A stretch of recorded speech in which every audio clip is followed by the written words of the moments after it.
नमस्कार साथियों। इस वीडियो में हम एक क्वेश्चन की चर्चा करेंगे। प्रश्न कि कैसे क्वेश्चन को लिखा जाता है, उसका निष्कर्ष, भूमिका वगैरह। तो प्रश्न है कि भारत में जल संकट के क्या कारण हैं तथा इसका उचित उपाय क्या हो सकता है। तो भारत में जो वाटर क्राइसिस देखने को मिलता है, इसकी क्या काउजेज है, इसका उचित उपाय समाधान क्या हो सकता है। ये लॉन्ग फॉर्मेट का क्वेश्चन है, तो कम से कम 4-5 पेज लिखना ही है इसमें। तो इसको हम करंट अफेयर्स से रिलेट कर सकते हैं। तो पिछले वर्ष जो था, हाल ही में बंगलुरु जल संकट ने पूरे देश का ध्यान जल संकट की ओर खींचा है। जल संकट से तात्पर्य है कि जल की उपलब्धता मांग की तुलना में कम होना। और यदि वीडियो फुल स्क्रीन पर देखना है तो यहाँ पर होगा कॉर्नर में स्क्वायर बना हुआ, तो उस पर टैप कीजिए, जिससे ये लैंडस्केप व्यू आप देख सकते हैं फुल स्क्रीन पर। तो जल संकट से मतलब है कि जल की उपलब्धता मांग की तुलना में कम होना। पृथ्वी का 97% भाग जल है, केवल 3% जल ही फ्रेश है। ये सब तो समुद्री जल है। उसमें भी 2.4% ग्लेशियर के रूप में है, शेष 0.6% तालाब, नदी, झील, भूमिगत जल के रूप में है। अतः इतनी कम मात्रा में पानी की उपलब्धता हमें इसकी कीमत को बताती है। आज भारत के बहुत सारे राज्य जैसे कि महाराष्ट्र, गुजरात, राजस्थान, बंगलौर, यूपी, झारखंड जल संकट से ग्रस्त है, जिसके निम्न कारण है। तो ये भूमिका इतना बड़ा नहीं लिखना है, इसमें हम जो करंट अफेयर्स बेस्ड जल संकट जिस राज्यों में है उसको हाईलाइट करते हुए जल संकट का थोड़ा सा वर्णन कर सकते हैं। इतना बड़ा भूमिका लिखने की आवश्यकता नहीं है। तो जल संकट के क्या कारण हैं? तो ये सब कारण है जल संकट के। जल संरक्षण के प्रति उदासीनता है, कारगर नीति का अभाव है, जल प्रदूषण भी जल संकट का एक कारण है, अनियोजित शहरीकरण, औद्योगिकीकरण है, सड़कों का कंक्रीटीकरण है, जनसंख्या वृद्धि, जल मांग वृद्धि, कृषि हेतु भूमिगत जल का अधिक प्रयोग किया जाता है, दोहन भी किया जाता है, जलवायु परिवर्तन है, अवसंरचनात्मक और औद्योगिक विकास हेतु जल स्रोतों का अतिक्रमण है, जल की महत्ता ना समझना। तो ये सब क्या हुए, जल संकट के कारण हुए। अब इसका थोड़ा थोड़ा विश्लेषण कर देना है। तो जनसंख्या वृद्धि के कारण जल मांग वृद्धि हुआ। बढ़ती जनसंख्या के कारण जल मांग में तीव्र वृद्धि हुई है। नीति आयोग रिपोर्ट के अनुसार इस प्रकार रिपोर्ट हाईलाइट करने से नंबर क्या होता है, बढ़ता है। नीति आयोग रिपोर्ट के अनुसार 2030 तक जल की मांग दुगुनी तथा 2041 से 80 भूमिगत जल ह्रास की दर तिगुनी हो जाएगी। अतः एक चिंतनीय विषय है। अगला कारण है कृषि हेतु जल का, भूमिगत जल का प्रयोग करने से। कृषि हेतु भूमिगत जल का असीमित प्रयोग, खराब फसल प्रारूप, अधिकाधिक जल मांग वाली फसल के कारण सिंचाई के लिए भूमिगत जल का प्रयोग से पेयजल की समस्या उत्पन्न हो गया है। पंजाब और हरियाणा में धान के लिए सिंचाई के लिए अत्यधिक भौम जल का प्रयोग, जो ग्राउंड वाटर है, उसका प्रयोग करने से वहाँ की जो ग्राउंड लेवल वाटर है वो घटा है। अब संरचनात्मक विकास और उद्योग हेतु जल स्रोत, विविध प्रकार के उद्योगों के विकास और अवसंरचनात्मक विकास जैसे सड़क, रेल, आवास के लिए जल स्रोत, तालाब, झील को खत्म किया जाता है। बंगलौर में झीलों की संख्या कम हो गई है, एग्जाम्पल है। और नियोजित शहरीकरण, औद्योगिकरण, कंक्रीट सड़कें, जब बड़े बड़े शहरों में जहाँ कंक्रीट सड़कों की जल जाल बिछी है, वर्षा होने पर जल भूमि के नीचे नहीं जा पाती है। जो ये भूमि के अंदर पानी यदि नहीं जाएगा तो रिचार्ज कहाँ से होगा ग्राउंड वाटर। तो ये भी एक कारण है। और वह जल व्यर्थ ही नदियों द्वारा समुद्र में मिल जाता है और खारा जल हो जाता है। एक कारण ये है। जल प्रदूषण भी जल संकट का एक कारण है। प्राचीन काल में मानव नदियों के जल का प्रयोग पीने के लिए करता था, पर आज नदियों के जल में शहरी कचड़े और उद्योग द्वारा गैर उपचारित कचड़े, रसायन के जल में दोहन से नदी जल पीने लायक नहीं है। यहाँ पर तो जो समुद्री जीव जंतु हैं उनका भी ह्रास का कारण एक जल प्रदूषण है। आगे क्या है, जल संकट का एक मुख्य कारण जलवायु परिवर्तन भी है। जलवायु परिवर्तन से मानसून प्रभावित होती है, जिससे कम वर्षा होती है और वर्षा का वितरण भी चेंज हो जाता है बहुत सारा, और नदियों और भौम जल स्तर में कमी देखने को मिलती है। जन साधारण में जल संरक्षण के प्रति उदासीनता है। लोग जल को एक मुफ्त संसाधन मानते हैं। लोगों द्वारा इसकी वैल्यू को उपेक्षित किया जाता है, नकारा जाता है। जल का अनुचित प्रयोग, दोहन करना, ये सब शामिल है। थोड़ा सा प्रभाव का चर्चा कर सकते हैं इसमें। आर्थिक प्रभाव क्या है, वर्ल्ड बैंक रिपोर्ट जल संकट के कारण भारत की जीडीपी 2050 तक 6% गिरेगी, यानी कि इकोनॉमिक क्राइसिस भी हो सकता है। जल संकट के कारण कृषि उत्पादन में कमी आएगी, जिससे खाद्य पूर्ति संकट भी होगा। पानी ही नहीं होगा तो कहाँ से धान चावल वगैरह उग सकता है, नहीं उग सकता है। जल संकट के कारण औद्योगिक उत्पादन घटेगा। जितने भी एग्रो वेस्ट इंडस्ट्री हैं कृषि से संबंधित, जब कृषि उत्पाद ही नहीं रहेगा तो इंडस्ट्रीज कहाँ से सस्टेन कर पाएगा।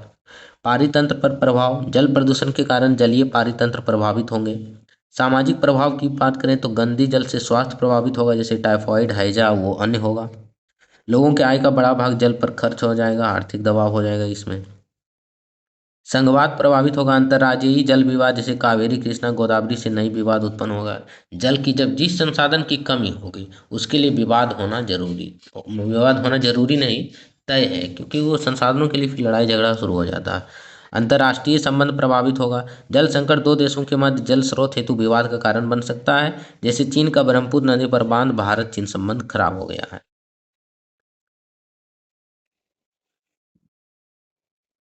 जल ही जीवन है, बिना जल जीवन संभव नहीं है। अतः जल संकट के नियंत्रण करने के लिए कुछ उपाय भी किए जा सकते हैं। उपाय तो सबका है, हर समस्या का समाधान है, बस उस पर ध्यान देने की आवश्यकता है।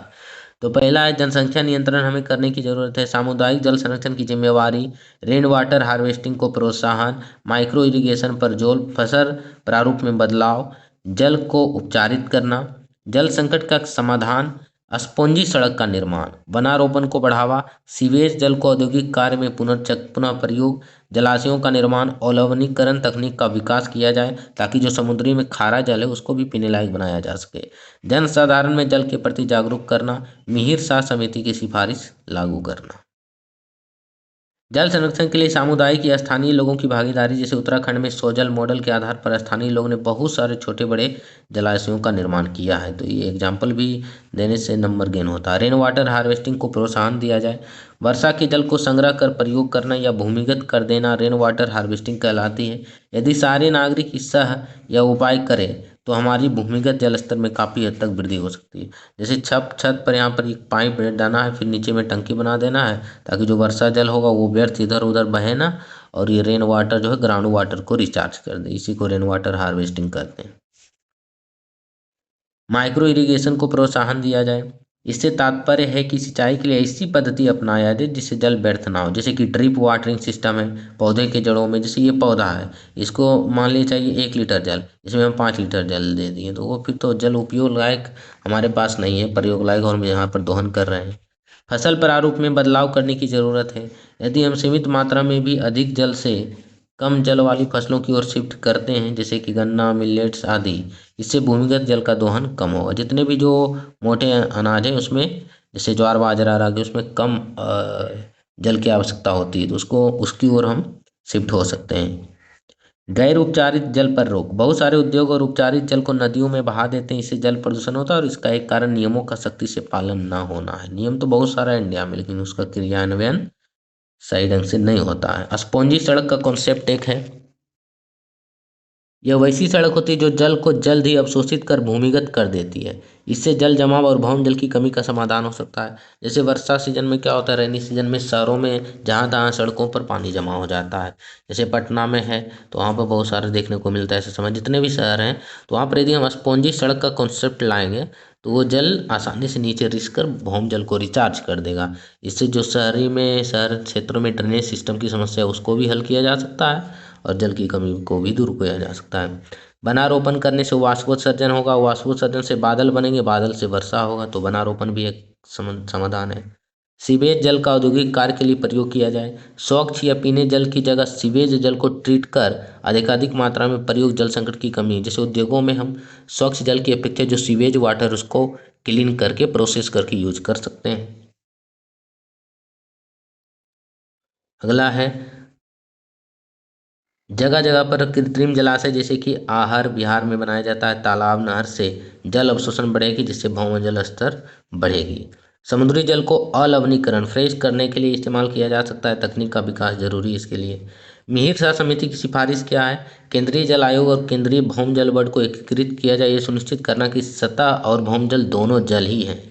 जल को हमें उपेक्षित नहीं करना है, चाहे वो सतह पर हो या अंडरग्राउंड हो। नवीन बांधों के निर्माण के बजाय निर्मित जलाशयों का नियमित मेंटेनेंस, जल प्रबंधन में भागीदारी बढ़ाना, ये सब उनकी सिफारिश है। अंततः जल संकट अर्थात जल संरक्षण के लिए लोगों में जागरूकता बढ़ाना भी जरूरी है। आजकल लोग इतने व्यस्त होते हैं कि सार्वजनिक स्थान जैसे रेलवे स्टेशन पर जल को बिना बंद किए चले जाते हैं, घरों में जलों का अति उपयोग करते हैं ज़रूरत से ज़्यादा। जल संरक्षण के लिए सरकार द्वारा बहुत सारे प्रयास किए गए हैं। अब कुछ सरकार के प्रयास का गुणगान कर देना है। जल शक्ति अभियान है, उद्देश्य रेन वाटर हार्वेस्टिंग और जल संरक्षण करना। अटल भूजल योजना, भूमिगत जल को नवीकृत करना, भूमिगत जल का उचित उपयोग करना। अमृत सरोवर, एक एक एकड़ में कुल 50,000 जल स्रोतों का निर्माण किया जाएगा इस योजना के द्वारा। हर घर नल का जल, 2024 तक सभी ग्रामीण तक जल पहुंचाना इसका उद्देश्य था, जो कि पूरा भी हो चुका है। नमामि गंगे, गंगा को प्रदूषण से बचाना, जो अभी तक सही 100% ये सुनिश्चित नहीं किया गया है। जल शक्ति मंत्रालय, उद्देश्य स्वच्छ पेयजल उपलब्धता, अंतर्राज्यीय जल विवाद का समाधान, गंगा को स्वच्छ बनाना, ये तीनों इसके लक्ष्य हैं। नेशनल जल नीति, रेन वाटर हार्वेस्टिंग को इंसेंटिव देना। तो ये सब है प्रयास। इसके अलावा जो जन जागरूकता भी जरूरी है, क्योंकि ये समाज बदलेगा, सोच बदलेगा तभी समाज बदलेगा, तभी ये सब की समस्याओं का निजात पाया जा सकता है। केवल सरकार इसके लिए कुछ नहीं कर सकती है। तो इस प्रकार हम आंसर राइटिंग को फ्रेम कर सकते हैं।